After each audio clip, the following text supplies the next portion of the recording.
That's fine. Okay. Welcome back to the show, Josh. I appreciate you, taking the time this time to find out. I didn't want to tell my story by myself.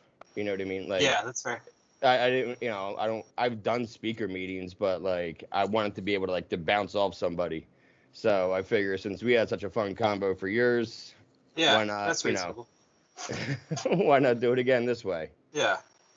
Yeah, that makes sense. I ended up doing a solo kind of intro for myself, and I do kind of regret not having had someone kind of do an interview with that. Like, it was fun. It was fine to be able to tell my own story, but man, I get off on some tangents, and sometimes I need someone someone to rein me in. So I understood.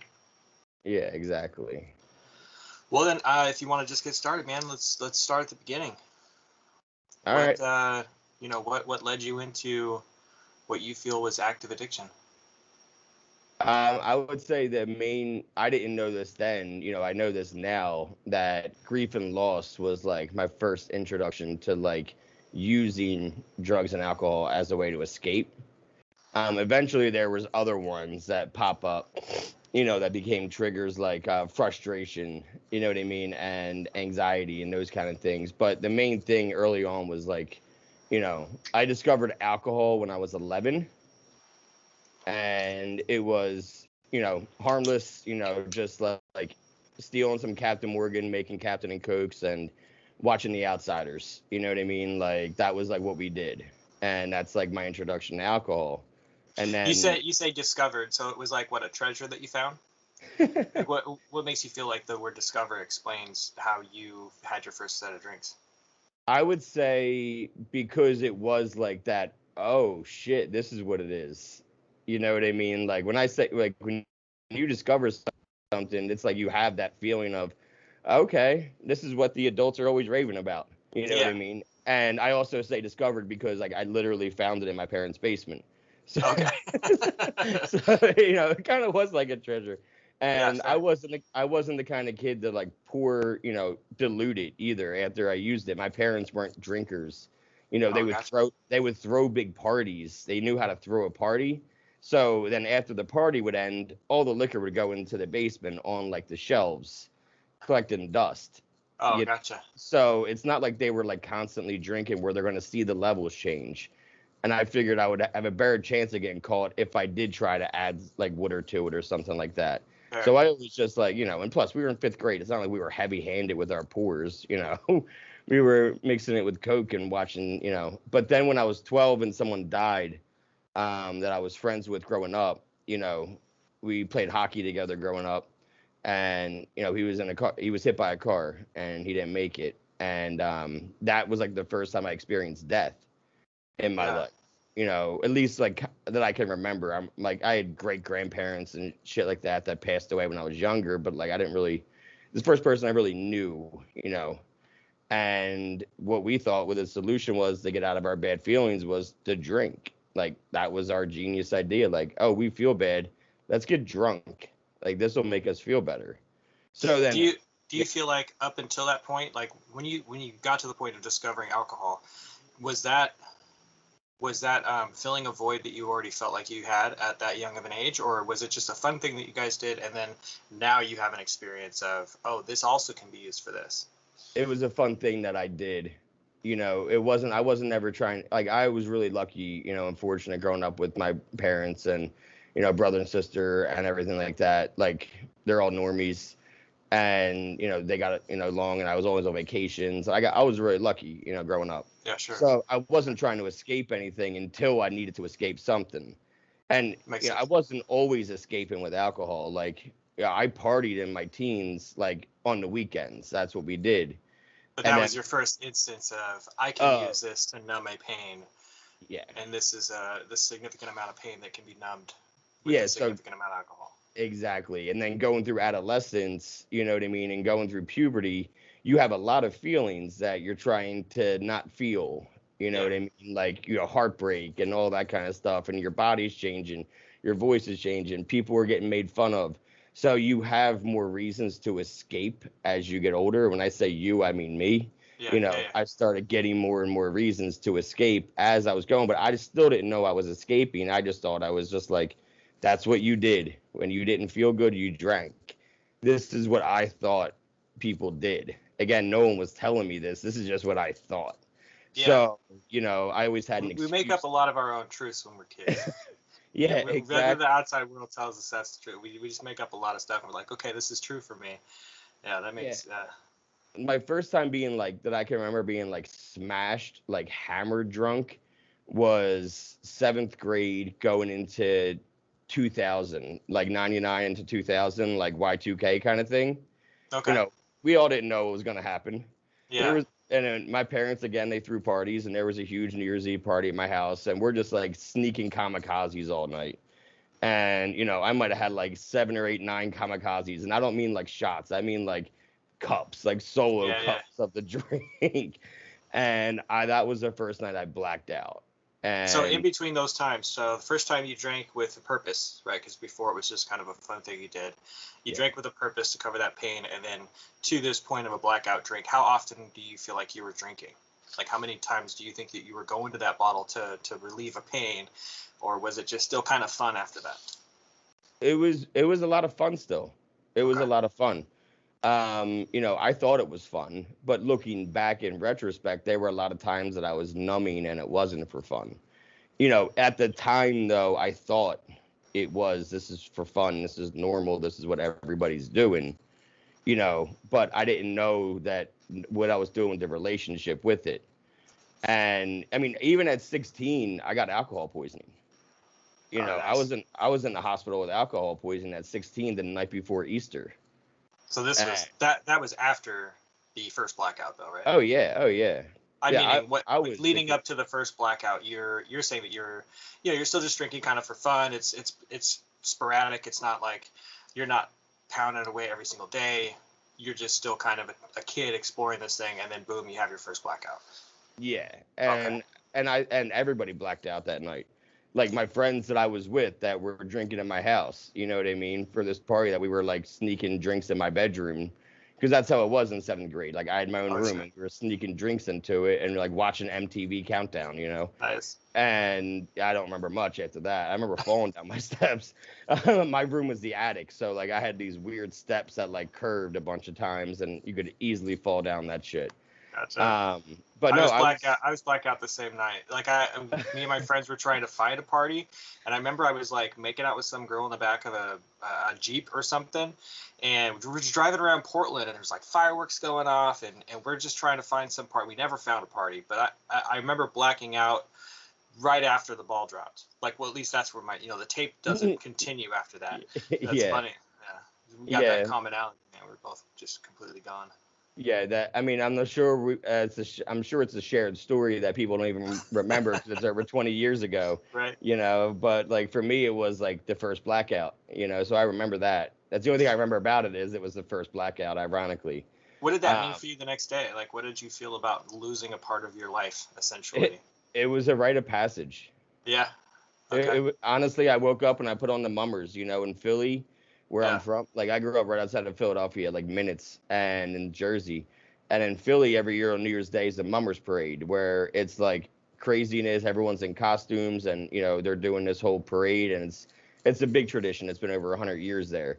So Okay. you wake up hungover and you watch mummers on New Year's Day in our area. It's literally a rite of passage in our area to like wake up hungover and watch mummers. So it was like, Yeah. all right, I'm in the club now. Yeah. So like I So I didn't mean, think a any, hangover, yeah, but you were concerned. Did you have any concern about the fact that you blacked out, that you'd actually lost part of your day? no, I heard Uh, that happens sometimes, and to me, like I was like, well, I propped my cherry on blacking out. yeah. I was into it, man. I thought that's what you did. I thought it was cool. I didn't know what alcoholics were. I thought alcoholics were homeless. You don't know unless you grow up and with parents that are alcoholic and they go to AA and you hear them say certain things, you don't know that. You're blind to it, especially in the 90s and the early 2000s. Oh, sure. Yeah. If you don't have any family that's an alcoholic, up until that point, what our experiences of alcoholics were like Skid Row style. Like Yeah. if you weren't bumming around on downtown of wherever you're at, then you're fine. Like everything else is gold. I had the same experience when I blacked out. It was like, oh, that was funny, and then I'd hear stories, and then it just became this big joke. Even though I'm essentially giving myself brain damage, like it just became a funny thing. Like, oh, what did I do Yeah. yesterday? I owned it, man. Like I Yeah. doubled down. Like my nickname at one point in high school was Mess. You know what I mean? Gosh. Because of how drunk I would get and just I'd black out. And again, like I was just like the fun guy at the party that would black out. But like, a lot of the times I was drinking, that night because I had a bad day, Oh, fair. and that was like I was gonna go extra hard, and I did not that I had a bad day when I was 16 when I got alcohol poisoning. It was the whole I was late to the party. Oh, The you party, had to catch up. yep, the party was in the woods, and I forget why I was late, but I was late. I think we were waiting on our runner, because we're like 16, so we couldn't buy it. So Yeah. we had to like pay somebody always. So we were waiting on that person, and they got me the wrong thing. They got me Bacardi O, and it was a fifth of it, and I drank it in 10 minutes. Oh man, catch up, Like, dude. You like gotta yeah, they were like please. timing me and shit, like chugging it, bottle straight in the air. Like I Oh think I man, got 27 seconds, my longest chug. Like jeez. I ended up passing out against a tree, and they it's back in the woods where people would bike, BMX and all that kind of shit. So there's a lot Yeah. of ramps, like wooden ramps, like plywood. So they rolled me on one. They called an ambulance and they started carrying me out of the woods on this piece of plywood. And as soon as they saw cops, though, they dropped the piece of plywood and I landed on my head. And I don't remember much from the hospital. I remember, like, how it's cold in the hospital? Yeah. Well, like, my dad was there and he brought my brother. My brother was 13, so my brother could see what alcohol does to you. Okay. And, like, I'm sitting there and I'm like, put my cigarette out. It's like burning my arm. And really, it was the metal from the bed touching Oh, my arm. gotcha. And Oh I man, thought it so you were was delirious. I was drunk as shit, and my dad's like, oh, so he smokes cigarettes too. You know what I Yeah. mean? So, like, that's how he found out that I smoked cigarettes. Because Was until this then, a revelation moment for them as well that your drinking actually was out of hand? Like I'm yeah, guessing they knew that you drank at this point, but maybe they didn't know just how far gone it was. yeah, they knew I was drinking. I mean, they knew everybody drank. Yeah. That was the thing, was like, but I wasn't allowed to, and I was still doing it anyway. Oh, sure. Because especially you give me a rule, I'm going to find a way to break it. That's like how I was. And I'll give my dad credit. He gave me one of the best punishments that you could like give somebody, because this was April of my sophomore year, March, whatever, because it was Easter. Okay. The next day was Easter. I woke up on Easter morning, like in a hospital robe, in my living room on the couch. But I don't remember much besides like Oh man. the cigarette burning my arm in the hospital. And my dad's punishment was I wasn't allowed to sleep out for the rest of high school Oh, you because couldn't leave. I You go, couldn't spend overnights yeah, anywhere. because that was I was like that night I was saying, oh yeah, I'm sleeping over like blah blah blah's house, Yeah. and so they weren't expecting me home that night, so that's why his punishment was no more sleeping over someone's house, That's pretty and reasonable. he stuck to it. Nice. I mean, Well, that more importantly, you stuck to it, because if my parents had told me that, I'd have just ran away. I would have. I mean, one of the times I ran away and became homeless was because my grandma didn't want me smoking at home or something ridiculous like that. So yeah, you stuck to it too. So a part of you had to know that you needed this kind of oh stability, yeah, right? it was. Yeah, I commend him all the time for that being an amazing punishment, because like changing my curfew wouldn't have done anything. You know what I mean? Or Yeah. grounded me for a week or two wouldn't have done shit except maybe go hard again next time I went out. Were you still sneaking and drinking even with that punishment?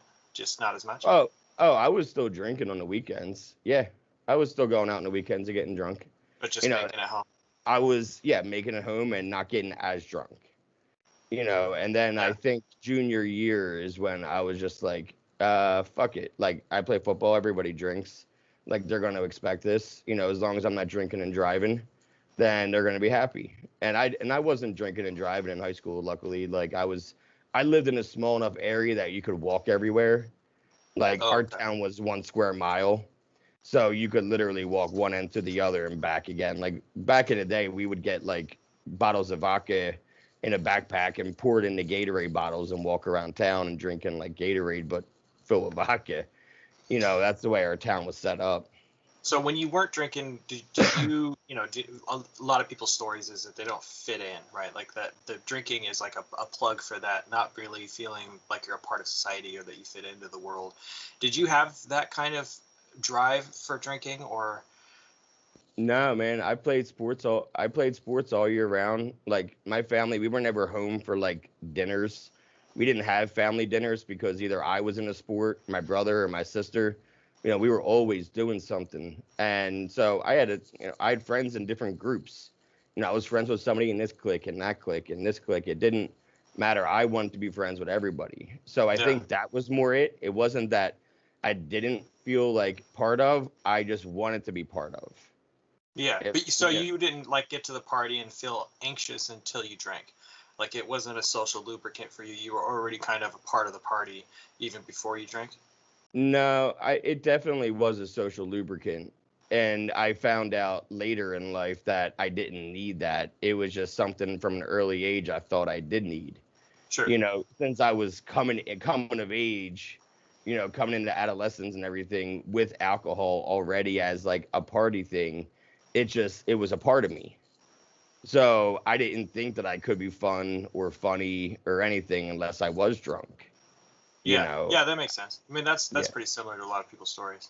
But by senior year, I didn't even play any sports. I was just like, I'm not going to play football. Like my senior year, like not like I was good or going to be going pro or even playing in college, but still, it's your senior year. You should have probably played. And I didn't want to because it was going to interfere with my work schedule, and I needed to work to be able to pay for drinking. So at that point, that's when the table flipped, and now drinking is more important, or at least the consumption of these things is now more important than anything else. Like this is now taking the front row seat. Up until then, it was kind of like, it sounds like a gray area for you. It was definitely a gray area. That was the first time that I chose like to party over anything else. Like that was like, I played sports my entire life, and then now I'm just like, nah, I'm done with it. I'm just gonna drink. Yeah. Like before that, it was like, oh no, I have to do this first, and then I'll be able to drink after. But by senior year, it was definitely like, oh no, I got to drink. I'm going to be drinking. Like I started working at 13, not because I had to pay bills, but because I didn't want to ask for money to pay for cigarettes and beer. Right. You know what I mean? Because like I was already smoking almost a pack a day by the time I was 13, and my parents don't smoke. I would just always be at people's houses that their parents smoked. So when I came home, like, oh, I was, at blah, blah, blah. Yeah. And they're like, oh, well, their parents smoked. That makes sense. Did you have any like parental pressures to play sports or to have like certain academics? Like what was their reaction to you quitting football? No, they were already busy enough with my brother and sister in sports too. It was just one less thing. I think my dad said to me something like, you might want to play because you're gonna look back and probably wish you had. And I was just like, yeah, maybe, but probably not. It's no big deal.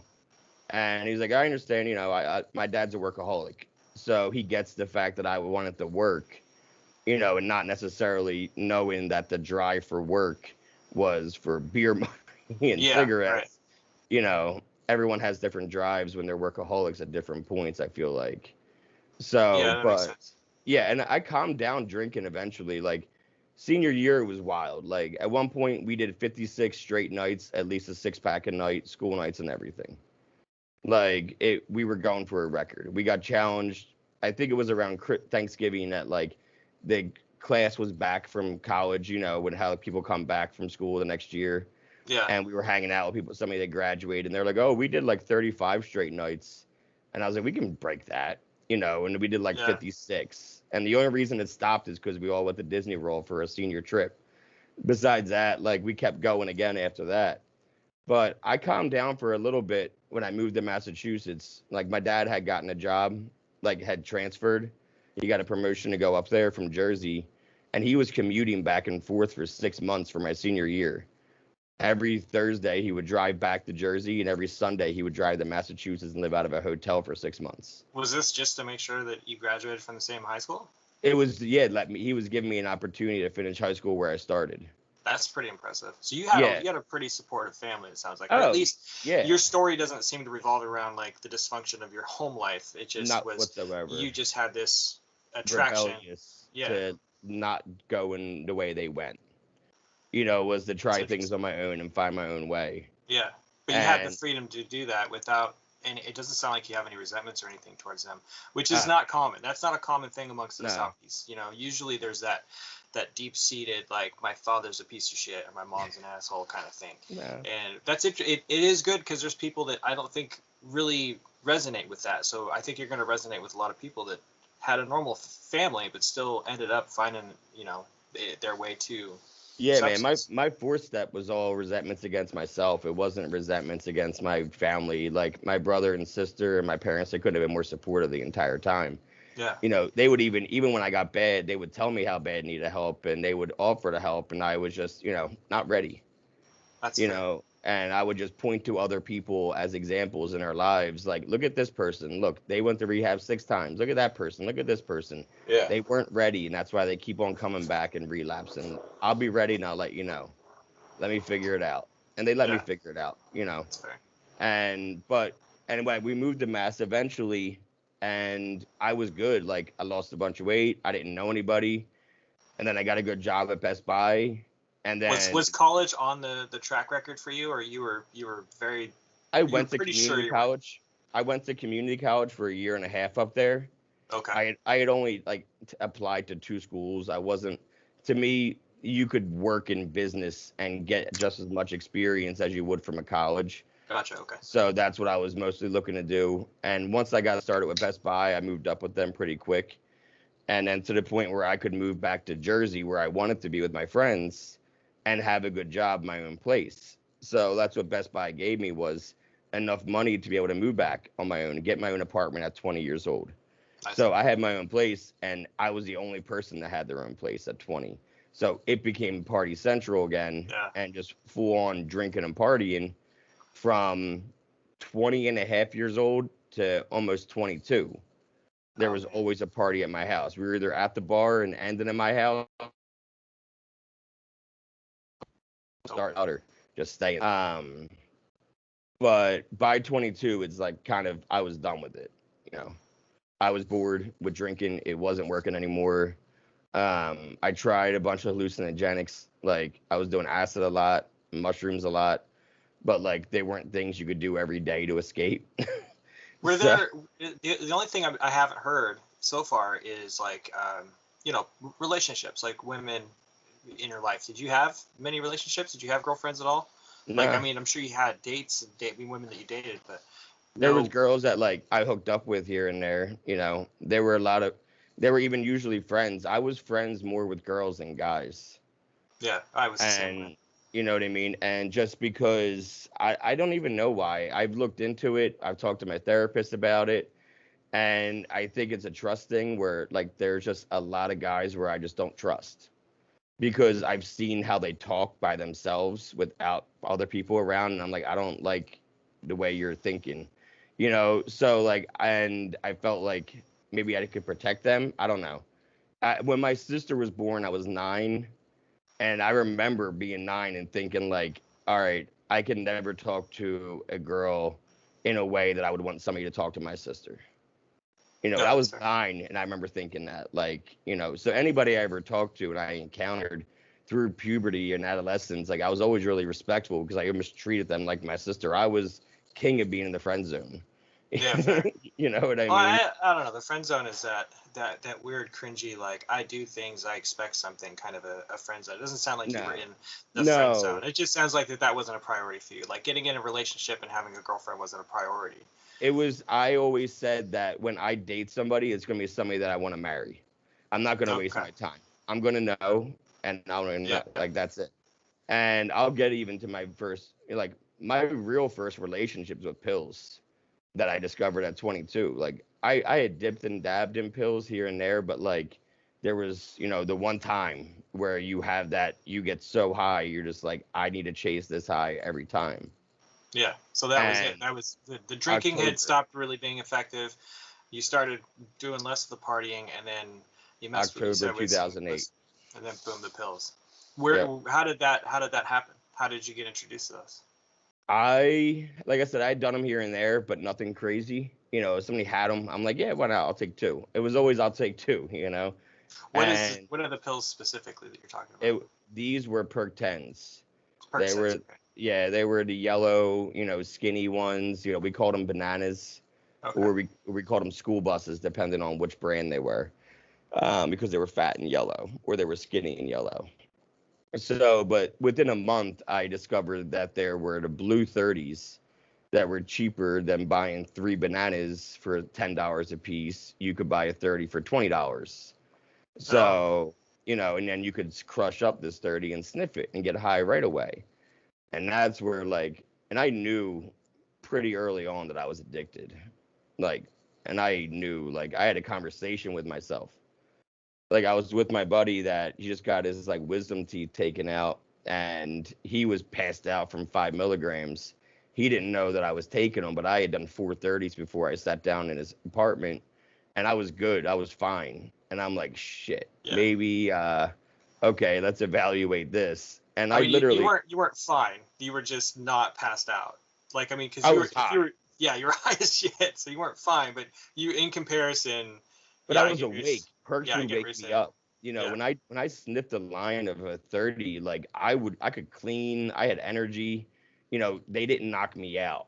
That's when I knew it was this is a problem. When I saw how Something's he happening with reacted. you. Yeah. Yeah. And then I had this conversation with myself, don't do heroin. As long as you stick to these, you're going to be fine, because you love the way this makes you feel. It's like a relationship. You love the Yeah. way it makes you feel. You love that it's not mean to you and doesn't make you feel bad, and it's always there for you.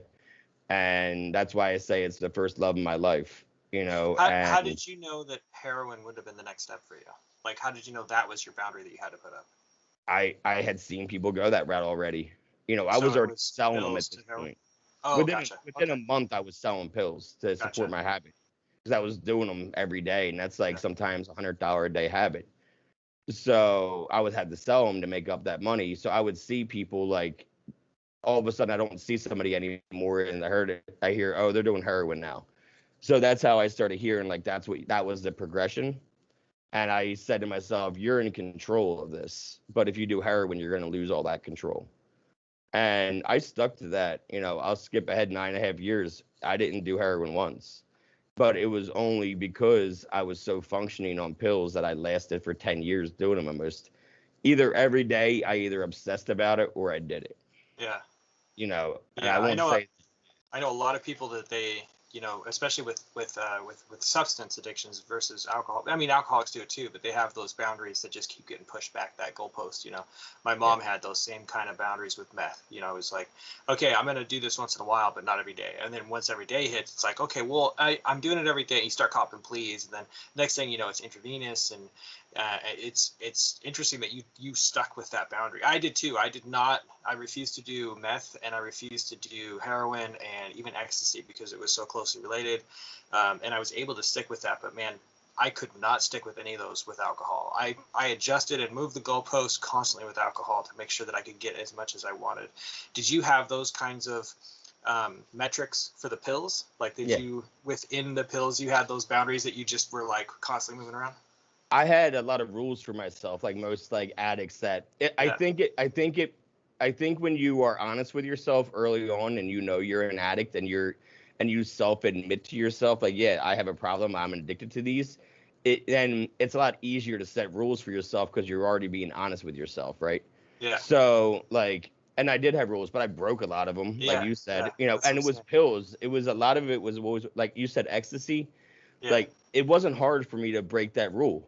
This is what it took, right? My friends had the keys to my apartment because they were always there anyway. A lot of the times I needed somewhere to go to smoke or just drink while I was at work, and then they would clean up the place for me. Okay. So the same person Seems I had fair. the one time I walked in, there was brownies on my table, and Nice. with a note saying, come to Vinny's. There's more. The good ones are there, and these are some of the rest. Nice. They just broke in and made a bunch of brownies and cleaned my apartment, and then locked the door on their way out. Seems Um, reasonable. Yeah, it's good friends. so the same person I had my first drink with, I don't have to even say his name, but I was just laying in bed. It was like a Friday night, and him and our other best friend walk in. They're like, "Hey, we're gonna do some ecstasy," and they like drop a bag full of pills, and I'm like, "Nah, man, it's Friday night. It's 10 o'clock. Like, I'm exhausted. Like, I'm just gonna go to bed." And the one guy's like, "Well, I guess there's gonna be a drug that I've done that you haven't done." I'm like, "All right, give me two." Like again, two. Just that was my rule. It's like Yeah. when I tried acid, give me two. Like Yeah. everyone I says, was like, "Oh, try half." Like, no, give me two. Yeah, I was always the overachiever when it came to hallucinogenic drug use for sure. And I had the same kind of rules, like, oh, okay, I'm not going to do meth, and then because it's a chemical and blah blah blah. I had all these weird reasons, and then someone's like, hey, do you want to do these 3 tabs of acid? Like, yeah. Do you have 6? Can we do that? And it would not take very much convincing at all. Yeah. Yeah. I've done 6 at one time before. I was in the mountains in Virginia visiting a friend at school, and because you build up a tolerance to acid when you do it a lot, Oh yeah. back That's to like that back. with me. Sure. Yeah, and so like by the time like a week in, I've done it like 3 times. I needed 6 to trip. So, but I was tripping balls walking around. Like we left our cell phones because I hate being like on my cell phone when I'm on acid. I feel like you always got to do it with a friend. And I feel like you never should have your cell phone because you shouldn't talk or look at outside things because it'll only Yeah. just fuck up your head. Like I had so many rules for that too. Oh man, you're aging here. I did mine without. We didn't have cell phones. There was no cell phones when I was doing it.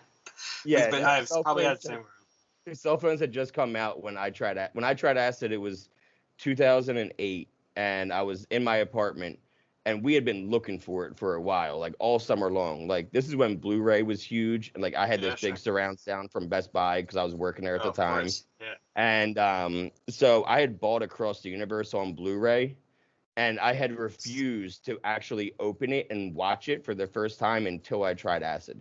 So it sat in the wrapper, Nice. like on my TV stand, like DVD stand, until I tried it. And then, like I said, my place was just random. Like people would just show up and just like drink or smoke. And we're smoking a blunt with these random people. I still don't even know what her name was to this day. And my buddy and I were like, "Yeah, we've been looking for acid. We can't find it though. It sucks." She goes, "Oh, I can get it." And like 10 minutes later, it was there. So Nice. like then we kicked everybody out, including her, because I didn't want to, because I just wanted to drop acid and not have anybody there that wasn't also going to be on acid. so So so so your main thing is the pills. You've decided. It sounds like internally that that's just something you're going to do, and you've accepted that. You've accepted that these are just going to be a regular occurrence. You have some rules set up, but it doesn't sound like the rules genuinely apply to the pill intake, as long as you're not going into heroin and meth. What was that? You said 9 to 10 years. What was that period like for everybody else around you? Like, it sounds like you had that party room, but were you still productive at work? Did anything change with like your personal life? Is this when you did start getting into relationships?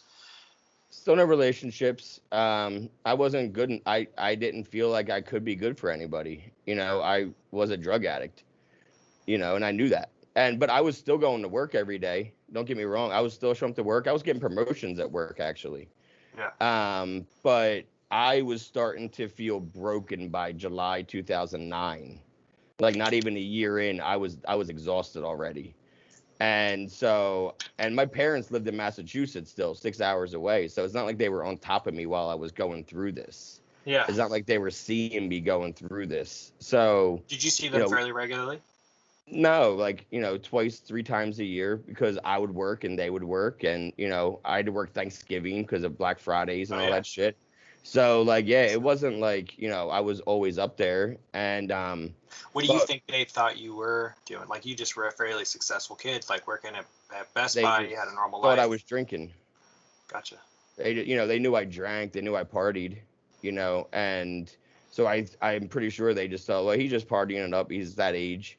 And I called him up. I was like, I'm exhausted. I'm coming back. I'm going to transfer to Best Buy up there and just come back to work up there, like full time, just a regular And this is employee, not a manager. 2009 now. This is Yeah, 2009. not even a Oh, year into okay. my addiction. I bought like 6 Okay. Suboxone pills and, drove up there on July 5th. And my parents were ironically in Jersey at the time Yeah. for 4th of July, and I was driving with one of my best friends up to Mass. Like he drove the U-Haul and I drove my car, And then we had brought a bunch of Suboxone for me, and brought a bunch of weed, and brought a bunch of acid. For folks that might not have gone the pill route, what's Suboxone? Suboxone is the medicine that you take to withstand withdrawals. So a lot of people will take, like, you're supposed to take a quarter at a time or an eighth at a time if you're trying to taper. I wasn't trying to stay on subs. There's people that get addicted to Suboxone because they have to have it, because then if you don't have the Suboxone, then you start withdrawing from that. Oh, gotcha. So I was just on a straight taper, where I was starting at a quarter and then working down to an eighth, and then I was doing little bits and pieces that you put under your tongue and you feel relief. And by the time I was done to 6, I was good. But so you already knew how to detox off of pills after a year of abusing them. You'd learned enough about the whole community, I guess, of this from dealing them that you knew how to actually wean yourself off of them. That's pretty interesting. I read a lot too. Like, I would get high and read. You know what I mean? Like, oh, gotcha. Yeah, so I would like read about other people and how they got sober. Oh, okay. So you were already interested in that kind of idea of getting sober. I needed to know how other people did it. But I wasn't an alcoholic. You know, I'm smiling as I say it because I was, but I didn't know what being an alcoholic was for years later, because I went right back into drinking again up there. And then 2009, Massachusetts, anybody in Massachusetts that's watching or listening to this knows, was a hotbed for opiates. So it wasn't long before my mind that went with me back to Mass started finding them again. But you were for sure that when you went up to Massachusetts, the point of that was to quit. Like, it was a geographic. You were moving away from your away from home to be with family, to detox off of this medication. You went in there knowing that you wanted to quit the opiates, but not like, feeling like alcohol was a problem. Yeah. Correct. Okay. Yeah, I never thought alcohol was a problem, because I didn't understand how one led to the other, and for years later, because it's not like when I was starting the Suboxone, I was going to meetings and talking to people. I was trying to do this shit on my own. Yeah. And then at this point, that's what you've done for everything. And I moved 30 times in 15 years, dude. Yeah. 2005, I graduated high school, and within 15 years of, up to 2018, I moved 27 times when I got sober. And I moved a bunch of times in sobriety, but it was, I think, 27 from when I graduated to when I went to rehab. And it was a lot of back and forth between Mass and Jersey because I kept running, When I came back to Jersey, it was like 2010. It wasn't that long. Got right back into pills, even heavy again, selling them, doing them every day. I was driving like 45 minutes to work every day up in PA, and I would just get high on the way, and that was easy for me because I would do mid shifts. My dealer was always awake by the time I would need to leave town, grab them and go because I was making good money. And what was that transition? Okay, so you come up to Massachusetts, you're wanting to quit. This is the first time you've told yourself that you want to quit, that you're done. What did it take for that now new rule to be broken? What was it the friend dropping the bag on the bed kind of a situation, or was it just like, I don't want to do this, but I'm gonna do it anyways? Like, what was that like? It was availability. It was me finding out that I could get them. That's all it took. There wasn't an internal monologue. There wasn't that light switch where you're like, what, I'm just going to go ahead and do this anyways. It was just almost autonomous. As soon as I knew I could get them again, I did them again. I figured, well, at least they're not the same people in Jersey that I'm buying them from, so I won't go out of control as much because I'm not going to be able to buy them as easy because this is a 45-minute excursion just to get them. Which makes no sense. But this based was on your usage, I get that, yeah. Yeah. You're telling yourself that, but that's not. Oh, it's different people, so it's fine. Yeah, exactly. This is my dumb addict mind at the time. Oh, sure. But I'm going back and forth again, and eventually, I do start, talking to somebody that I grew up with. Her and I, we were good friends growing up, and she at this time was bipolar schizophrenic. She had a horrible situation happen, and the switches turned on, and she was bipolar schizophrenic, and an alcoholic that was drinking to take away the voices. And when you say talking to somebody, this is now a potential love interest? Yeah. Okay, gotcha. Yep. So then we just started co-signing each other's bullshit. Oh yeah.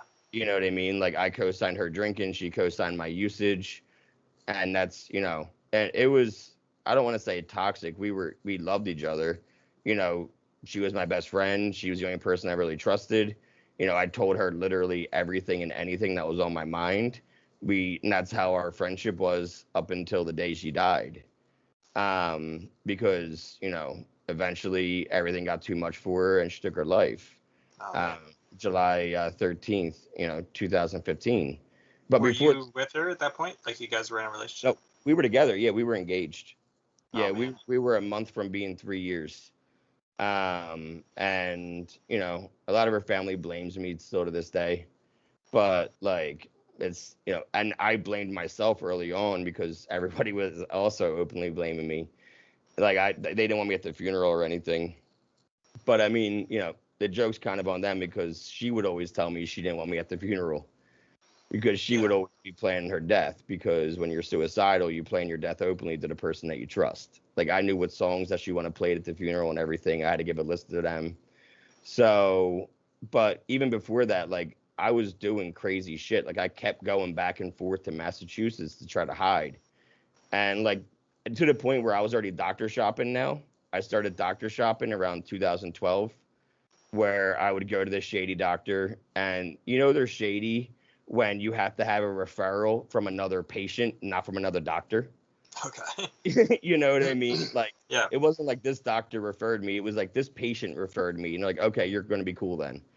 And they only took cash, and like, all right, well, what do you want? It's like, what do I want? They're like, yeah, what do you want? I'm like, 120 oxy 30s and 120 Xanax. And they're like, all right, here you go, see you next month. Oh man. It was that easy. So This was what, 2009, 2010? I got my first script in September or August. No, it might have even been June. It was the summer 2012. Okay, and at that time you are with this woman. Colleen and I That's started dating in August 2012, and I think I started getting my script in July of 2012. okay. So you But guys were together for a little over a year before. oh no, we had just started dating basically. We Oh, had I just mean, before she passed away. we were 3 years. 3 years. Okay. Yeah. And in that 3 years, like I even kept running away. Like the one time I went to Massachusetts, it was 2014 in June, or even May, but like I had to come back to go to my doctor's, where I was doctor shopping, and Yeah. I didn't have a car. My car was repoed at this point. So I would literally have to take a bus from where I lived in New Bedford, 45 minutes up to Boston, and then transfer buses to Boston to go to New York City, and then walk about a mile to do another transfer to take me down to Philly. And then once I got to Philly, my buddy picked me up, and we went over to, my doctor's, got the scripts, and I went over and filled it. Well, at this time, I didn't know it, but we were being followed. I owed somebody a lot of money. And like this dude was like the kind of dealer that didn't do drugs. Like he was serious. Okay. So he had Were like were you so were you working at this point, or this was just I you were was, just now strict?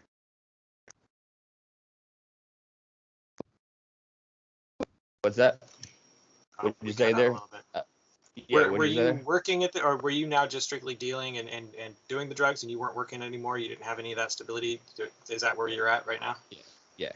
Okay. And Yeah, this because was like, a previous dealer that you had crossed in some way. yeah, because like when I was getting the scripts, I would run through them really fast, because I was an addict.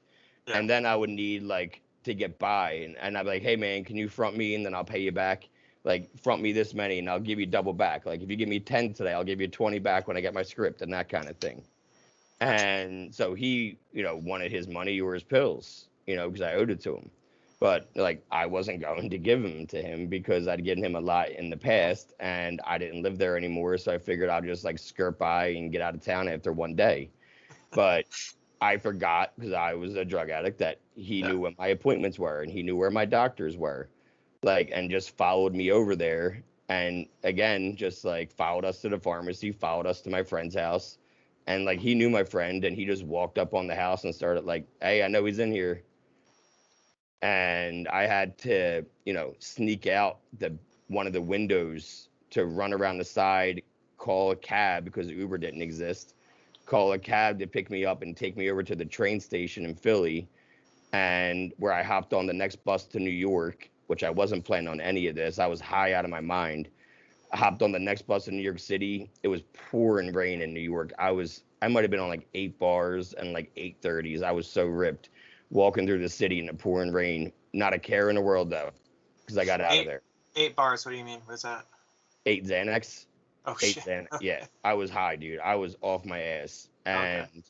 I finally get back up to Boston. Have to get. I didn't get my whole entire trip was like a 28-hour trip from like start to finish, like with that whole thing that happened in between. And like I had already been arrested for Xanax in 2012. As a possession charge or? 2013. I'm sorry, it was 2013. And no, it wasn't. It was because of Xanax, not with Xanax. So Gotcha. I'll explain. Like Xanax makes me steal, and I don't know why. And I've talked to a lot of people on these podcasts, and they said the same thing that made me feel a lot better. Xanax made them steal. So this one time I was house. I I only did was Xanax once. It didn't make me steal, but I ended up in the drunk tank doing some weird like native blacked out. chanting and like banging my head against the wall. And I tried to escape using like a clip off my pants. And I mean, I'd done some weird shit drinking, but Xanax made me go real weird. So Yeah, maybe I would have stolen if I wasn't in the drunk tank. I don't know. Yeah, yeah, they caught you before you had the chance. Yeah. Because like this one time I was house sitting for my old manager. Like him and I were close. I house sat for him all the time.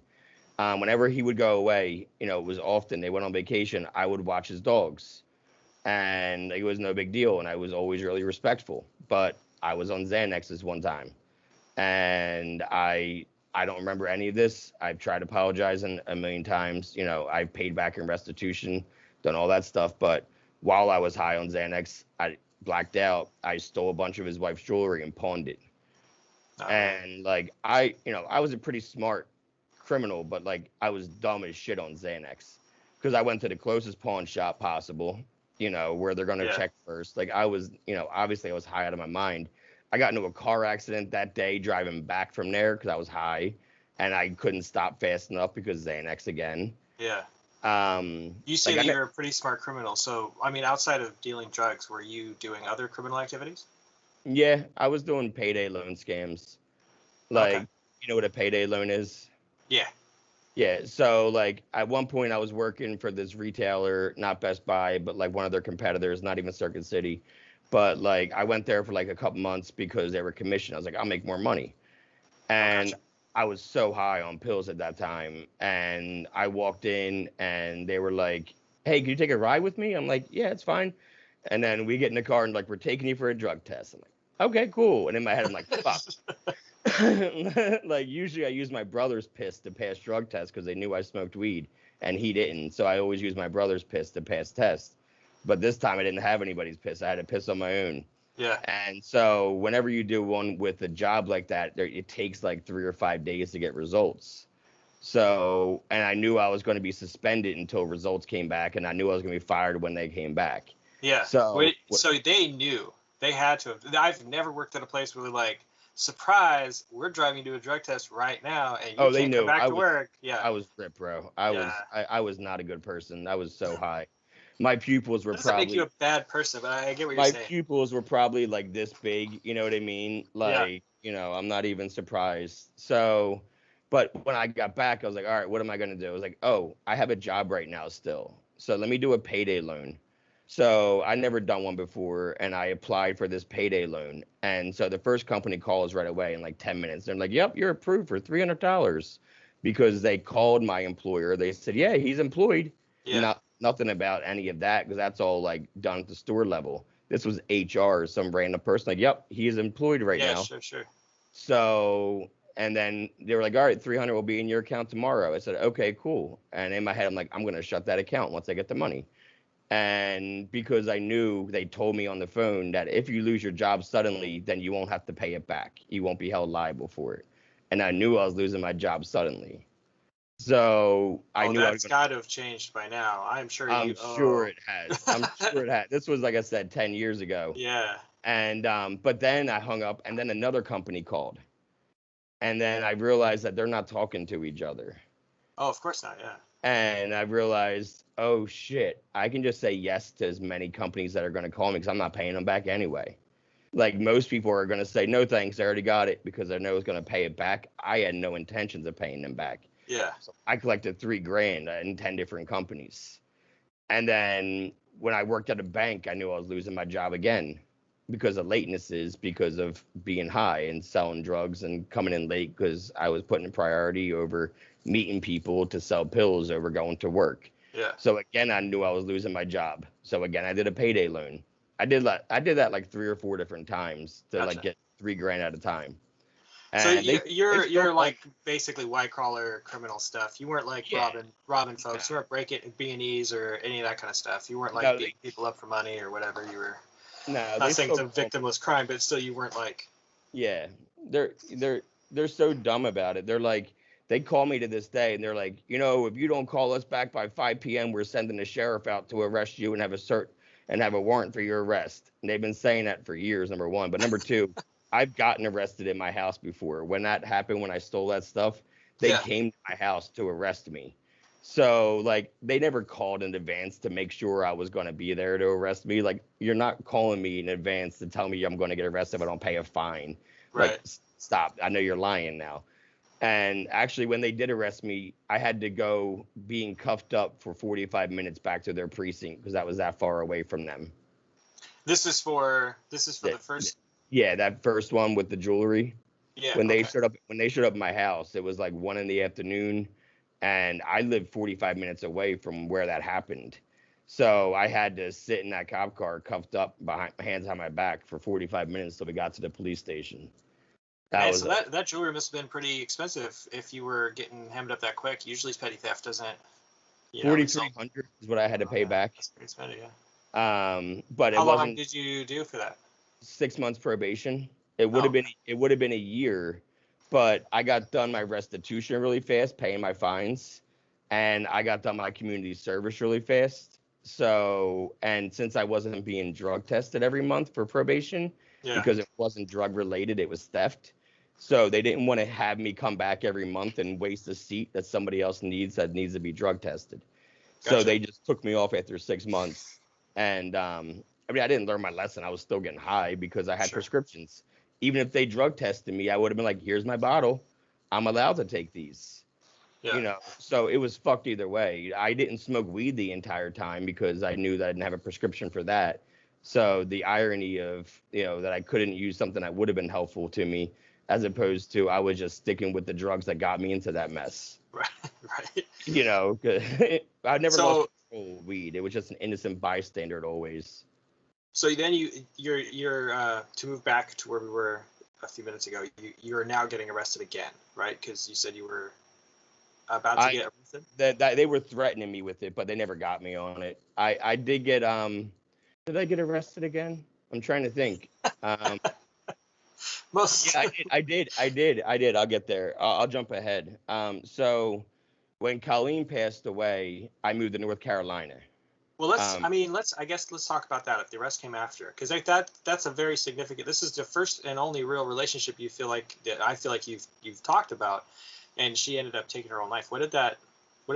And you had all these people now coming at you saying that you were to blame, and what was happening to your addiction and your situation at that point? So I had decided my brother and I were moving to North Carolina, and this was July 9th that we were moving down there, and she was supposed to come in a month. She needed time to find a therapist down there and all that because of bipolar, and she was going to move down. That was what we talked about. And she was calling me, yelling as I was driving down there. She was having an episode, and that happened often, man. And I got really good at catching her wrists when she would swing, and bringing them in because she was have episodes and start swinging. But this was on the phone, and I'm driving in a U-Haul in North Carolina, no lights on the highway, and it's pouring rain. So I'm not answering.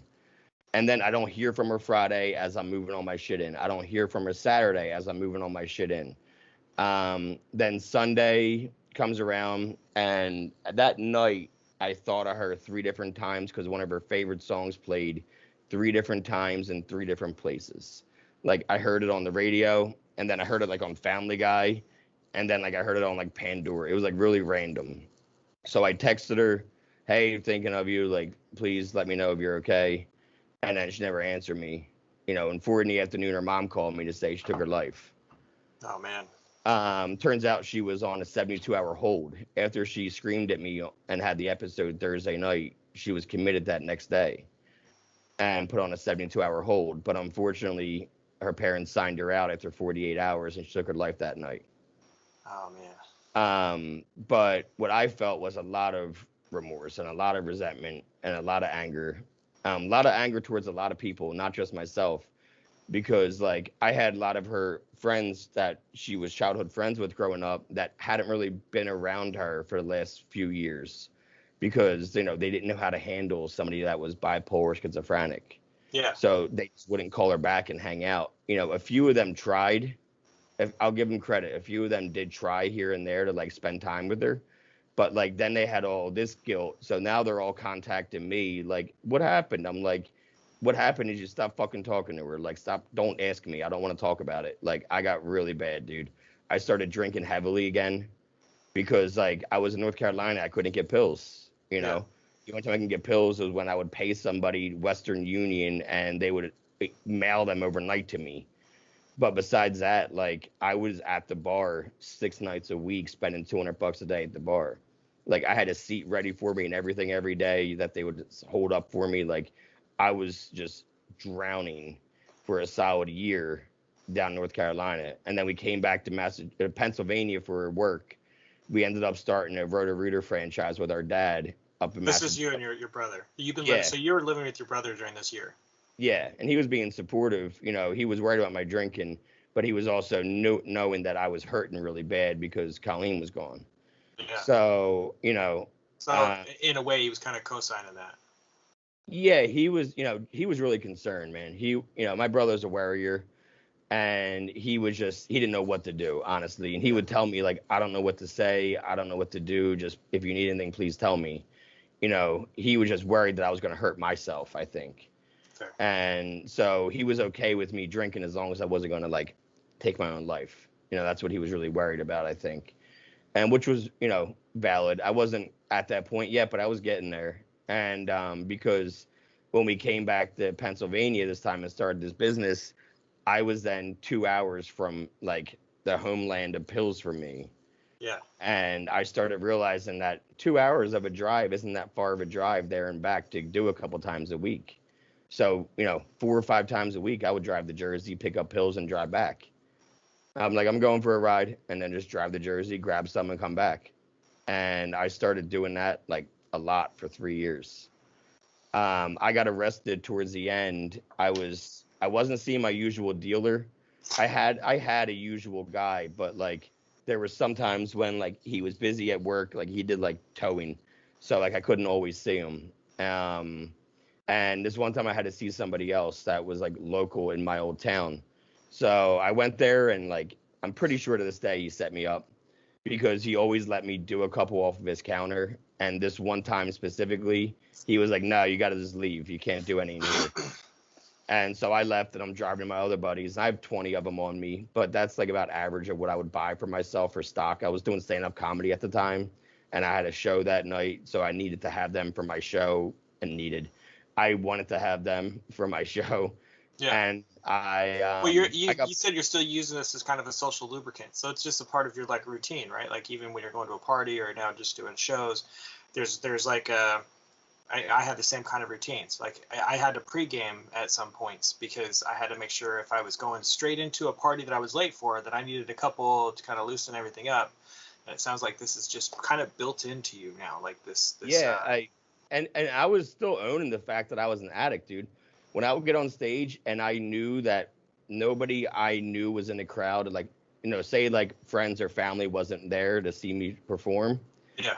I would get up there and I would start out like, "Hey, I'm JD and I'm I'm an addict. Oh shit, it's the wrong night. I'm at the wrong place. Sorry." Like, like I was owning it. That was my way to vent. That was the first time I started really like venting about, how broken I was on stage in front of strangers where I could feel open to talk about my problems in front of people that don't know me and know my history.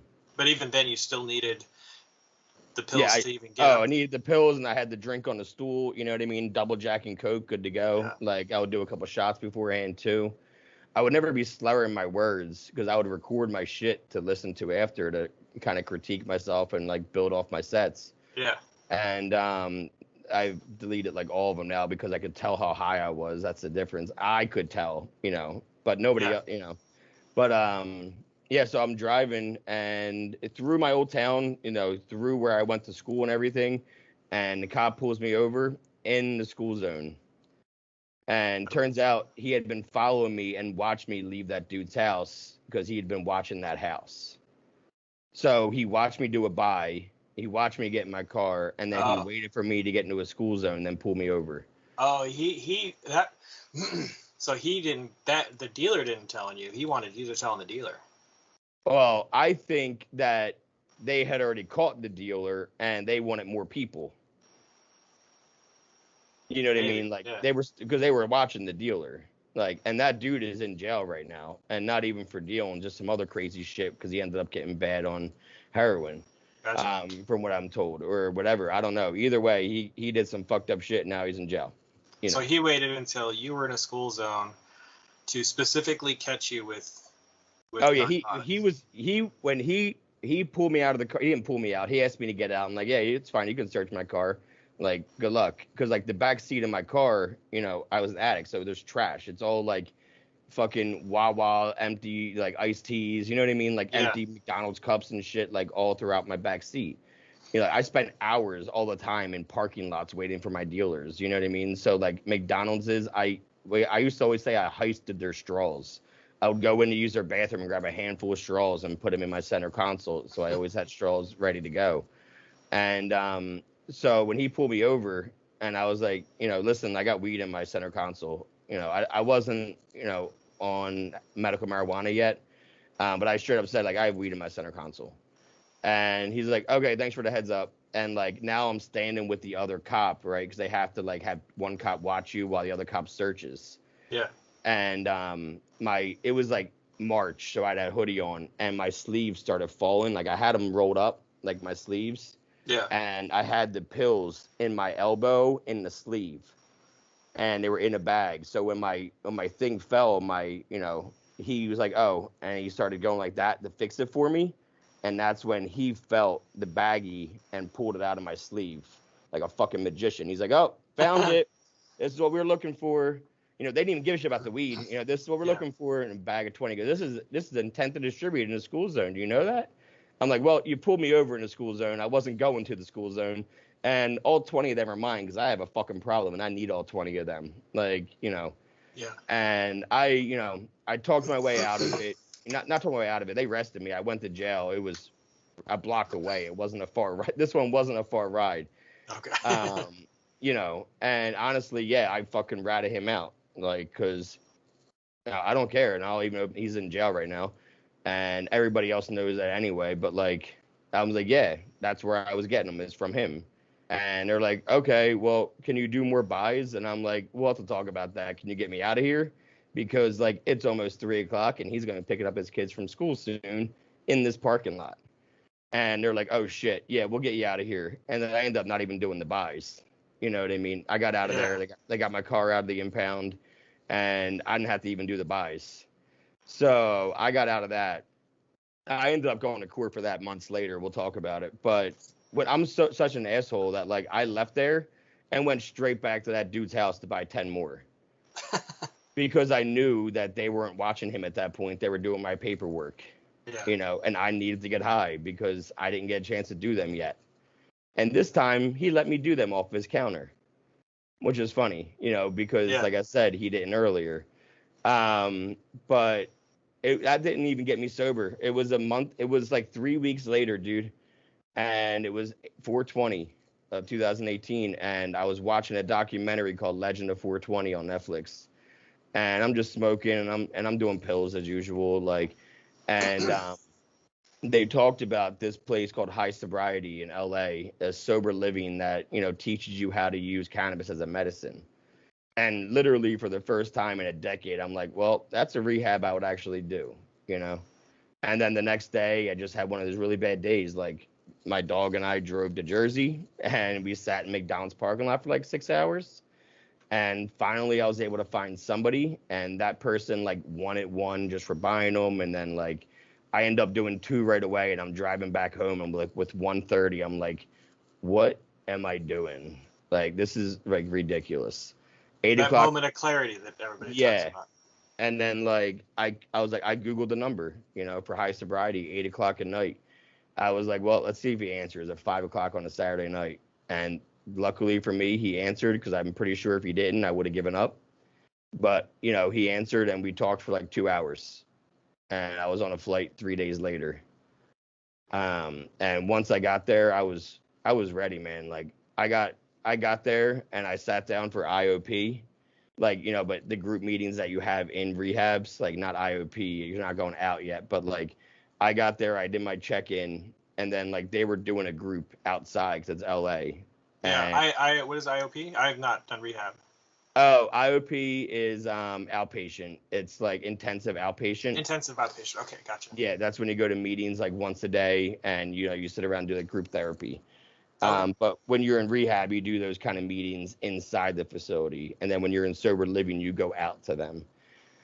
So I was right away in. Like, I was smoking a cigarette. I didn't have to. You don't have to do the groups for the first 3 days because you're detoxing. You don't have to. But Yeah. like, I liked what everybody was saying, and I was like, I was relating in already, if that makes sense. I was already like, oh, that sounds like me. That's like kind of like, and then like, I never missed a group meeting. I Yeah. ended up loving the groups. I got a lot out of them. I ended up loving therapy. You know, I said So to you my were therapist, fully open to the process when you went. oh It, yeah, it wasn't a situation where you were like judging everybody. You're like, well, I didn't get that bad, or you were ready. I knew. Yeah, I knew I was at like my end. Like, I had quit drinking for 6 months before I went to rehab, actually. So you, up until this point though, you hadn't really had any experiences with rehab or with AA meetings or with recovery at all outside of I the went to one. one AA meeting and one NA meeting with Colleen when she was alive. You know, our parents were making us go to a meeting, and we went to one AA meeting for her and one NA meeting for me. And, you know, the entire time, I couldn't even tell you what was said. I was relating out the entire time. You know, I wanted to relate out, you know what I mean? So, yeah, I wasn't even paying attention. But this time, like, now I'm in rehab, and the only time you can leave rehab is when you go to a meeting outside the house. And they would take us to meetings at noon and 8 o'clock at night. And those were the meetings that, like, I really started, like, it took like 2 weeks. And then I heard a speaker talk, and he said a lot of things that reminded me of my story. And then, like, you know, it's like custom to thank the speaker afterwards. So like, Yeah. I'm thanking him. He gives me his number. We end up becoming friends. We're still friends to this day. And he Nice. ended up becoming really instrumental for me at like late night meetings when I would go on my own. And then I had my first like awakening, like spiritual awakening. And I was sitting in an NA meeting in Santa Monica at this place called Jocelyn Park. It's one of the biggest NA meetings in Santa Monica, if not the biggest NA meeting every week on Thursday nights. And amazing, amazing sobriety there, dude. Amazing cleanliness, whatever the fuck you want to call it. And I'm sitting there, and the speaker that night is from Philly. She's schizophrenic. She's an alcoholic. She's bipolar. Okay. She even sounds like Colleen because of the accents. You know what I mean? And she was talking about drinking until the voices went away, hiding in closets, and that these are all things that Colleen did. Oh, And I, you know, and she kept saying, like, if you're sitting in this room, it's because you're supposed to be.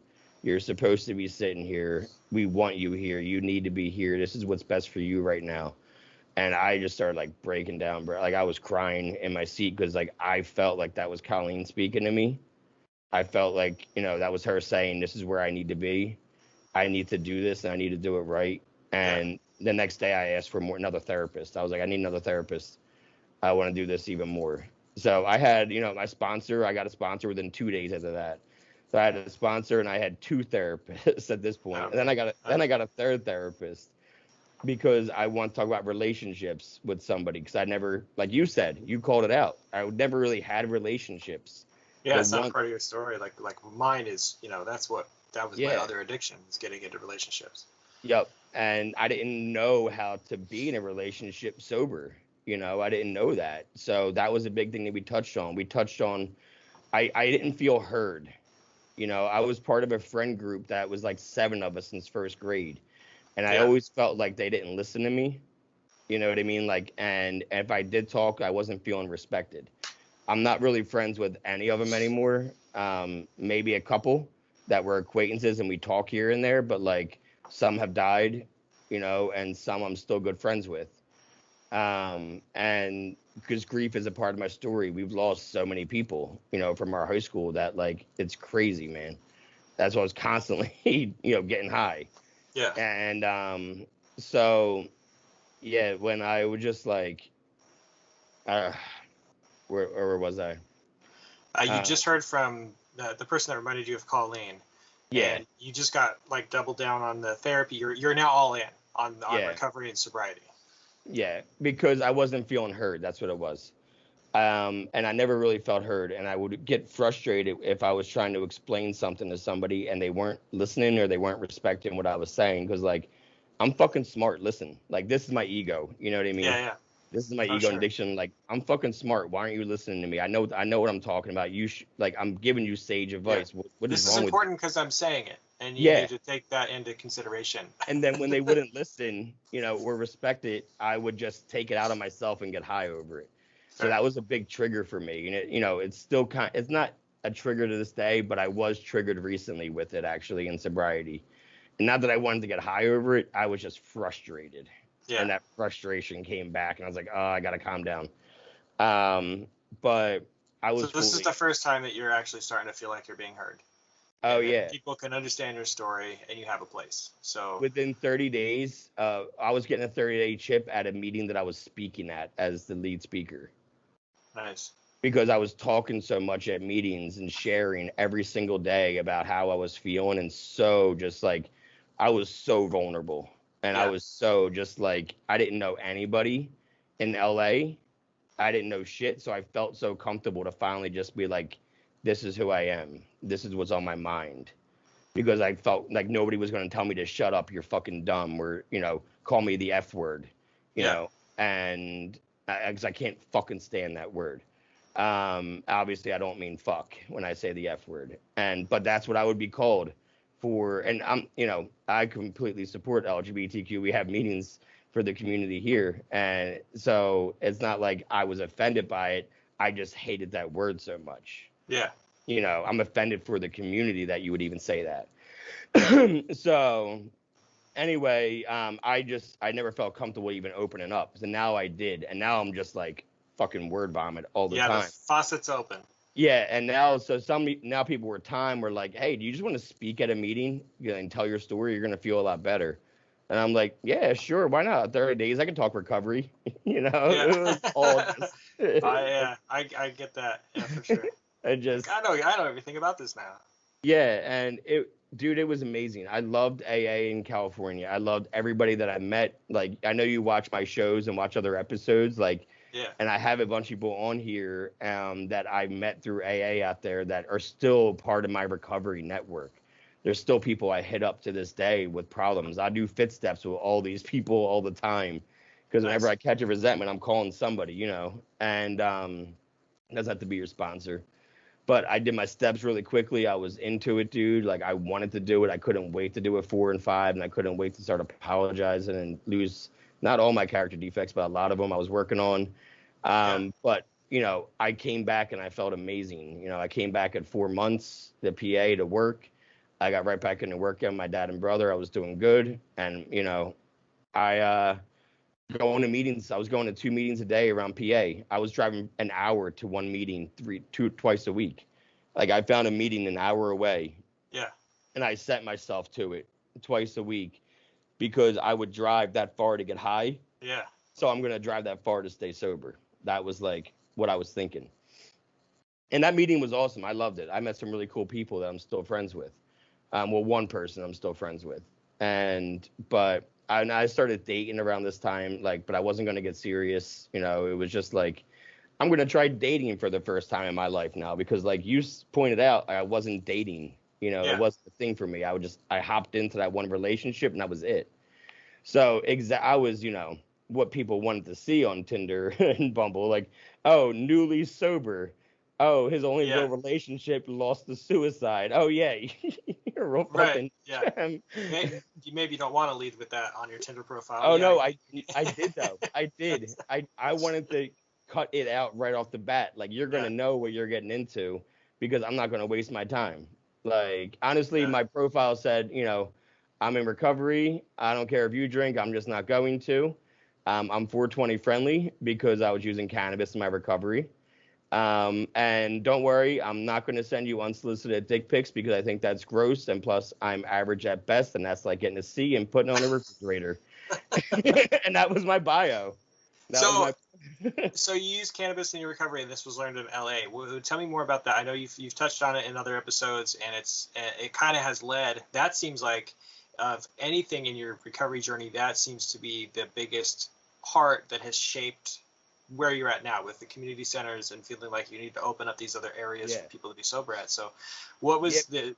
you moved to LA, to backtrack a little bit to get sober, and that high sobriety, that was your introduction to using cannabis as a way to Yep. abstain from these other things? At high sobriety, I had a doctor that I saw. I think it was like once every week or once every 2 weeks, and we talked about the medicines, how they're working.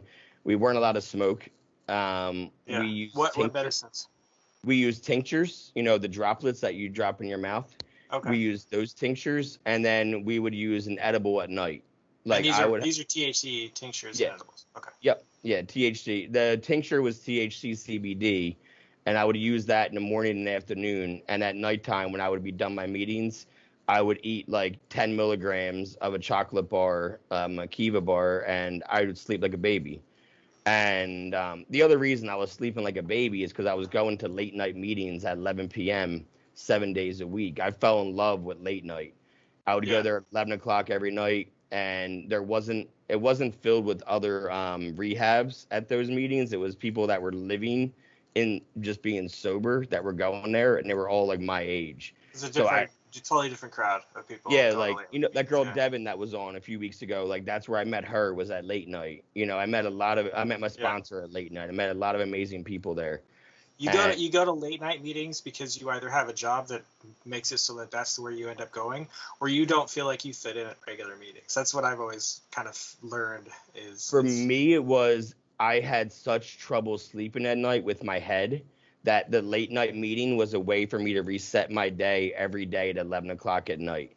Oh, and gotcha. I would come home with a clean palate and then take my Kiva bar and pass out.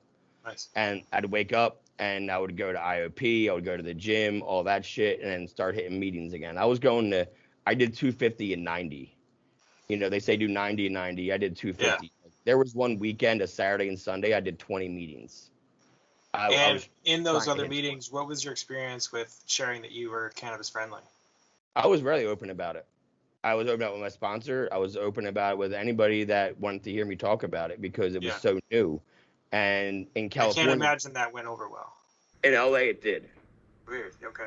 In LA, they're like, hey, man, as long as you're not losing control and your life's not unmanageable and you're sticking to what the doctor says, more power to you. I just can't do it. And I got that a lot, you know. And that should be the answer. Yeah. But it's not 1930. We're not stuck in the reefer madness era where conservative we've moved PA, past that. Yeah. Conservative so PA, they're like, don't say pills, say alcohol. Yeah. We've talked about that. You shouldn't be sharing because you use cannabis, and it wasn't just me. There was somebody that used methadone, and they weren't supposed to share either because they used methadone. Oh man. They weren't letting them share. Oh, so you were going to closed meetings? Yeah, and I couldn't share, and if I did, I felt like I was being looked at and ostracized. You know what I mean? Don't listen to him. He uses weed. Yeah. It's like, you guys wouldn't even know that I used it if I wasn't so open about it. Yeah, it's not like I'm smoking a fucking joint. Yeah, it's not like I'm smoking a joint in a parking lot, flicking it at you and walking in. Come on. I just told you that I use capsules and I use tinctures and stuff like that because there's no edibles in PA, so I use the capsules. So like I'm micro dosing just because my brain operates better. I can think a lot more clear and I can break down things easier. I can compartmentalize better when it's running through my system. And but if you said that you were prescribed Adderall because you're ADHD, people are like, okay, that's cool. You can talk about that. Yeah. Exactly. Yeah. Tell us about your Vyvanse, but don't talk about weed because weed's bad. Yeah. There's people that, they have anxiety and they take Ativan, they take Xanax. Yeah. It's like, get the fuck out of here. You're going to, put me up on the pedestal.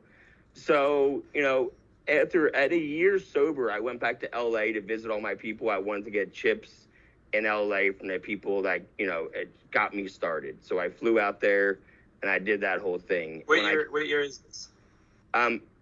April 2018 is when I got sober. And I met my now wife 3 weeks before my 1 year. Her and I met on Tinder, like anybody else I was meeting. She had just got out of a 9-year relationship, and then she had a kid, and was married and was getting divorced. And like, she wasn't trying to be serious. I wasn't trying to be serious because I was still early in sobriety, and I told her that. She's like, oh, my dad's got 29 years. I know all about AA. That's fine. She's like, I'm still kind of an alcoholic though, but like, I'm working on it. I'm like, okay, that's fine. I can deal with that. And, when I came back for my 1 year, I proposed, and we've been, together ever since. Well, I mean, we said I love you the first night we met at the same time. So like, we knew it was one of those things where I hadn't felt that feeling again. Yeah. And I felt it right away with her, like I did with Colleen, and I knew. And everybody else I had dated, there was probably like 20 other girls I dated before her. But like, there was one girl I remember, I left her house and I'm driving back and I'm like, I'm never going to have that fucking feeling again, man. Like, I really felt that, like, I'm never going to have that feeling again. And I did eventually, and Mikey's amazing, and Mikey and I started this together, and she just celebrated 18 months sober a few weeks ago. Nice. Most time she's ever had. I'll cut to that. So 13 months into me being clean and sober, I'm not even in the program anymore in Pennsylvania. Like, they wouldn't even give me a 1 year chip. They were begrudgingly like about it and shit because of like cannabis. So I said, fuck it. I bought a 6-pack of Twisted Tea on a Saturday night, and it was just me by myself. I poured the first 2 out, because anybody in AA knows, like, we can't pour them out. So I poured the first 2 out, and then I drank the other 4. And that I didn't drink alcoholically, but I did drink for like 9 months.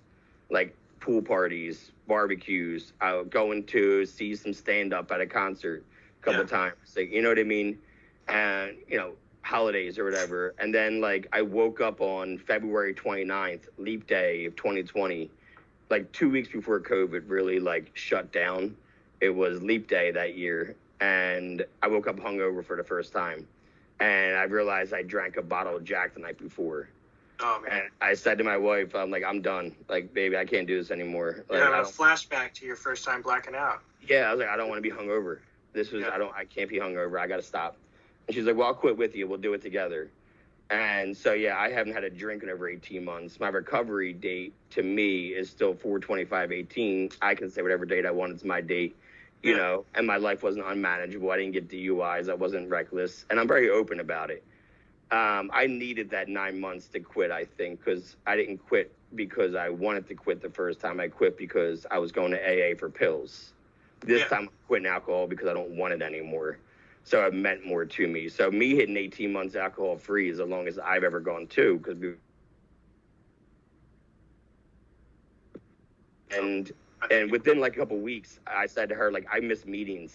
Like, within a week of quitting alcohol, I'm like, I miss meetings. She goes, well, I don't really like AA. And I'm like, yeah, neither do I. Like, I'm still using cannabis. I'm like, I wish we had our own. And that's kind of like the birth of like this place, the meeting center. But, COVID shut down everything. And so we spent a year just like planning what we would do, where we would go, looking at places that were cool in town. And we got this place. It's an old building, dude. 1900 to 1983. It was an old newspaper press. Nice. Nice big space. Dude, the old press is still in the basement and everything. That's awesome. Like, all the old machines are still down there. And we do 4 or 5 meetings a day out of here now. Like, we do the mental health check-ins in the morning and at night. We do morning meditations at 10:15 that she runs. And then at 6:30 every day is a different type of meeting depending on the day of the week.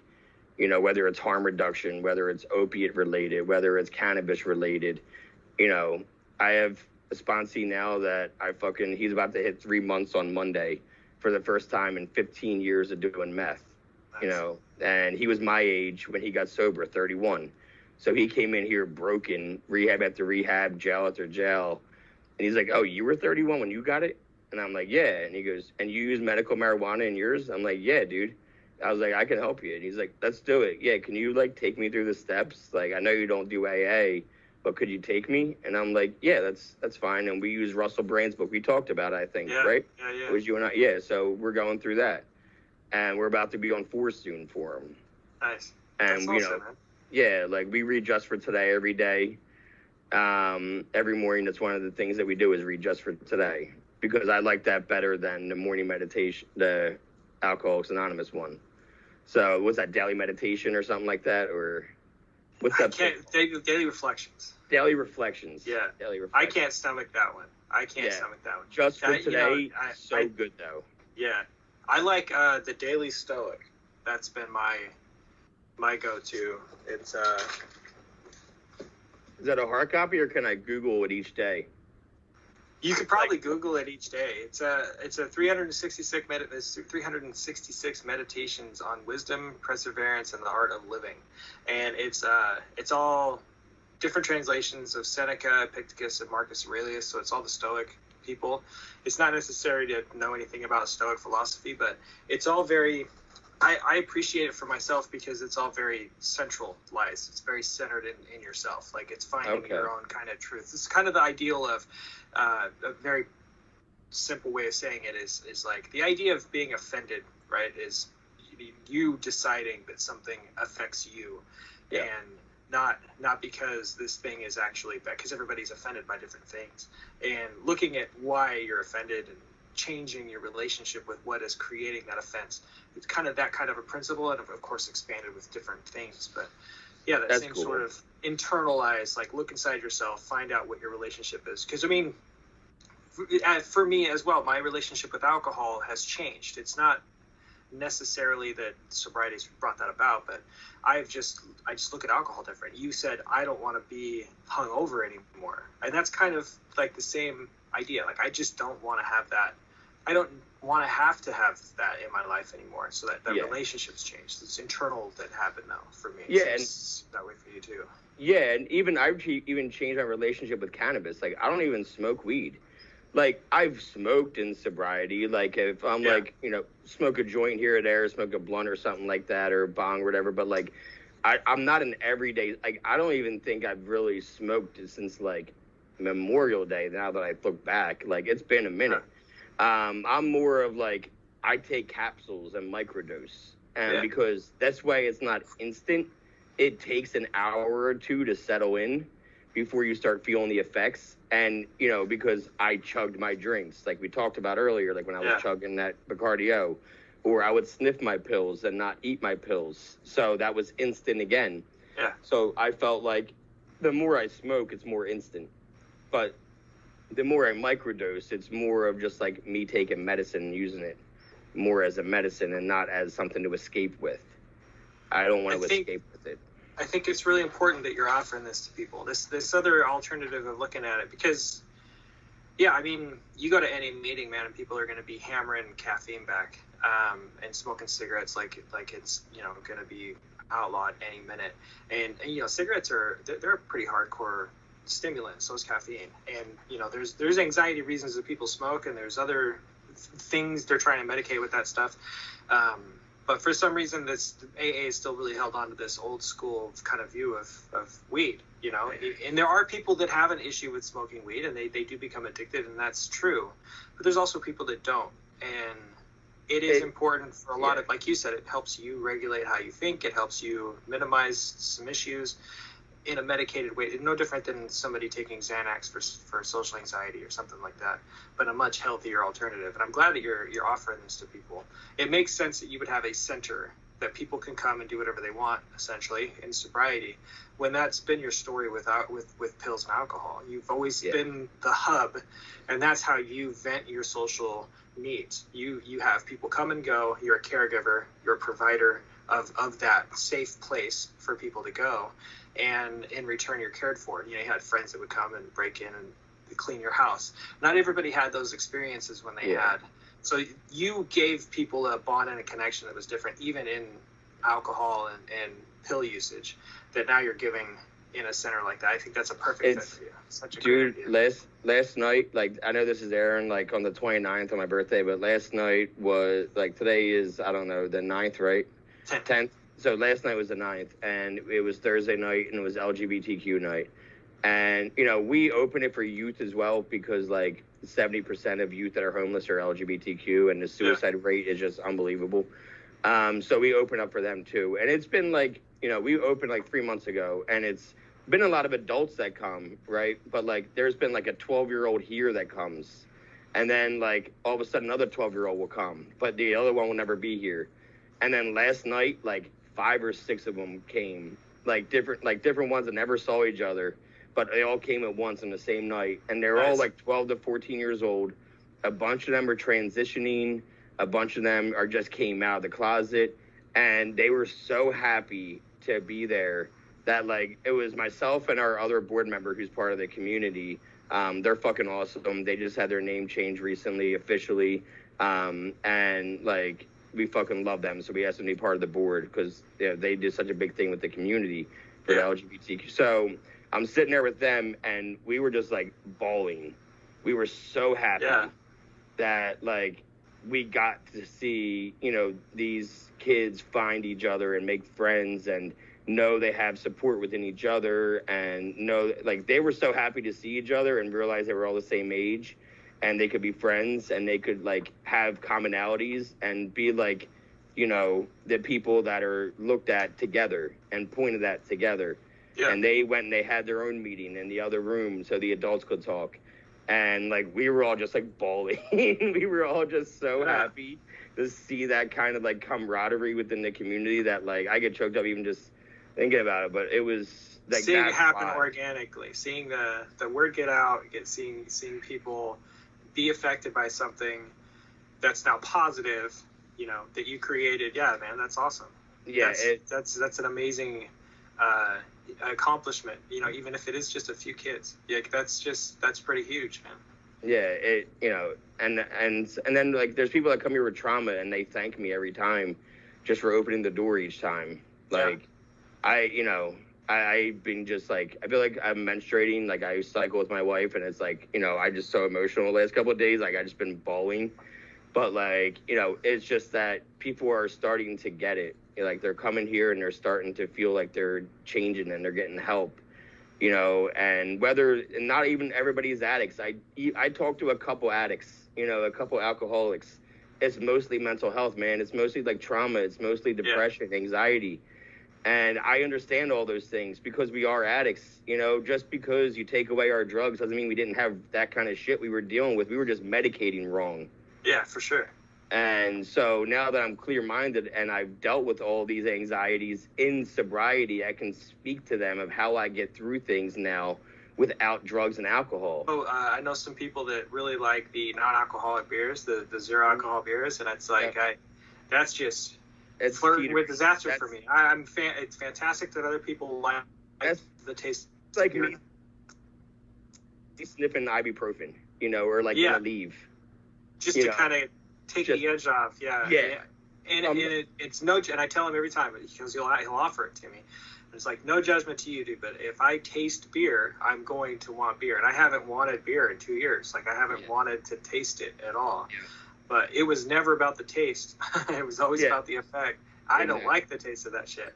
But, some people can do that, and that's what they need. And that's the part that needs to be explored. That's what I think. So that's why I'm steering her, that's why I'm like, no, you need to check this out, because you need to plan your intox days. Because if you're not planning it, you're going to start using it to escape, your trauma. And that's not going to end well for you. It's already bad enough that you have the trauma that you have. You don't want this to turn into that. And I'm not trying to be mean, but I see it happening. I see the patterns. and she appreciates it, and she takes the advice, and that's what she's been trying to do. That's awesome. So, you know, it's stuff like that I like, because you would never see that person in an AA meeting where you can kind of stop it before it happens. You see them after the fact. Yeah. You know? Or if you do, they're there for one meeting, they never come back. Yeah. They feel like it's a cult or it's weird as fuck. Yeah. Yeah. Yeah. So it's been nice to, like, see people that deal with traumas that have been trying to medicate, and I can kind of give them a heads up, don't walk down my path. Yeah. And all I have to do is tell a story of an example of myself, and then they go, oh, shit, I don't want to be like that, you know, and kind of scare them off with one of my war stories. Do you offer anything online for folks? Any online meetings or anything like that? Not yet. Just because of the shit people talk about in here, like, I don't want, you know, people's business, like that one, you know what I mean? Yeah. I wouldn't want her online, you know, talking. And I just, right now, I'm in the middle of doing the 30 interviews in 30 days. So, like, I don't have extra time to do extra meetings online. Yeah, fair. People have asked us about it. Like, one of the hospitals, our local hospitals, they said, hey, we have a bunch of patients that would like to, you know, do the LGBTQ, but they want to do it online. And, like, that's not even a meeting I usually run to begin with. So, like, that's up to them if they want to do that. Sure. You know, because my wife has MS. Mikey has MS now. She was diagnosed 2 months ago. So, yeah, she has MS. So, like, I help her a lot with anything I can. You know, our kid's in 2nd grade, so he needs rides to school, picked up from school, all that. Yeah. And plus, like, I run the morning meetings and the nighttime meetings, and I'm trying to do the pods in the afternoons in between. So, like, I'm going. When I get here at 8 o'clock in the morning, I'm going till 9:30 at night. So, you know, 7 days a week. But I love it. Yeah. I love it, man. I wouldn't want to do anything else. So I'm happy as shit to be doing this 90 hours a week. It's the best. Take that time for you, man. If you're the last person caring for yourself, nobody's going to care for you. So you got to, you know, I know what you're saying, because that's your experience with your family. It sounds like your father was a workaholic. Working's always been really important. That's been kind of an identifier. But, you know, just as like a friend to a friend, you know, it's easy to get addicted to something else like that. And they get burnt out, you know. My version of burnout is I get super hyper focused on something for 6 months, and then I never do it again. Or if I do it again, it's years later. You know, that's what's led to me tattooing, and now I'm building gaming PCs because fucking, of course I would, and just, you know, that kind of thing. But you know, my workaholic friends, you know, when they get burnt out, it's catastrophic, and it can be. So, you know, make sure you're caring for yourself, dude. It's okay to care for yourself. I'm giving you permission. Yeah, if that means anything, like, take a day to just fucking relax and know that you're not stealing time. Like, yeah, and that's what we did when we started to roll out monthly schedules instead of weekly schedules or daily. Yeah. This way we could kind of plan ahead. Like, okay, you're gonna sleep in on Sundays now. Yeah, like that's what I was told. Like, you're gonna sleep in on permission, man. Yeah.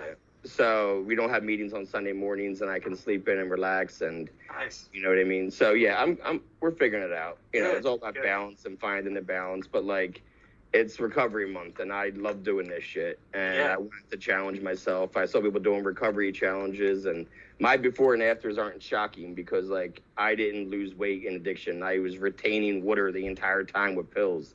I was like Chris Farley. I was like a fat drug addict. Yeah. You know, you know what I mean? Yeah. So, like, my before and afters are, like, everything's the same except my face isn't blotchy and I'm not bloated anymore. Right. Besides that, like, I'm the same weight and all that kind of shit. So, like, this was my recovery challenge to myself was, like, I'm going to put out 30 and 30. Yeah. You know, see if I can do. That's a good challenge, man. Yeah, it's been fun. It's been a lot of different stories. And they've been, like, I had somebody beat me out. Like, I did like 8 hours of driving a week, you know, to get pills. But her and her husband were driving 22 hours from Ohio to Florida 6 times a month for 5 years. So, yeah, I was like, all right, you win. Like, I didn't do that. Like, I was driving a lot, but holy shit. Yeah, like, that's a lot. That's a lot. Yeah, I appreciate you sitting down and talking with me, man. Like, because it would have been a lot harder for me if I was just, like, sitting here and going, yeah, so then this happened. Yep, then this happened. Yeah. Well, and it doesn't fit your format, you know. My podcast, at least, I am doing all the episodes alone, so it didn't, you know, it wasn't weird that I was gonna. But this makes sense. You'd want to have it this way, and it was fun to be on the other side of this, you know, for me specifically, because I love doing this kind of thing. This is what I'll be leading into, is eventually doing guest shots, you know. And I'll have you on my own podcast. We'll probably talk about a lot of this when I that still happens. listen to yours. Yeah, yours is in my thing that pops up all the time after I listen. Oh, thanks, man. Pops right up, and Atheist reads a big book. If anyone's going to be linked in here as usual, just check that out in the description. And yeah, like, because appreciate that. My fan fell down. Son of a bitch. Perfect timing. Yeah. It's like, all right, hang the fuck up. That's what his fan's saying, and pick me up. Yeah. Fuck. It's been a long day. I gotta go get my kid though. Yeah, I'm about to go to Comic-Con. Go out really? for a little bit. Yeah. Is that what the hat's for? Well, this is just every day, but every day. But yeah, there's a big Comic-Con here in Portland, or our regular one. It's not going to be as big this year, so I'm just going to go as a casual. But I'm really excited to see some friends. So yeah, fucking awesome. go get weird, bro. Yeah, go get weird over there. All right, I'll talk to you, dude. Thanks again. I appreciate it. Yeah, thank you. All right, see you, man. All right, bye. Later.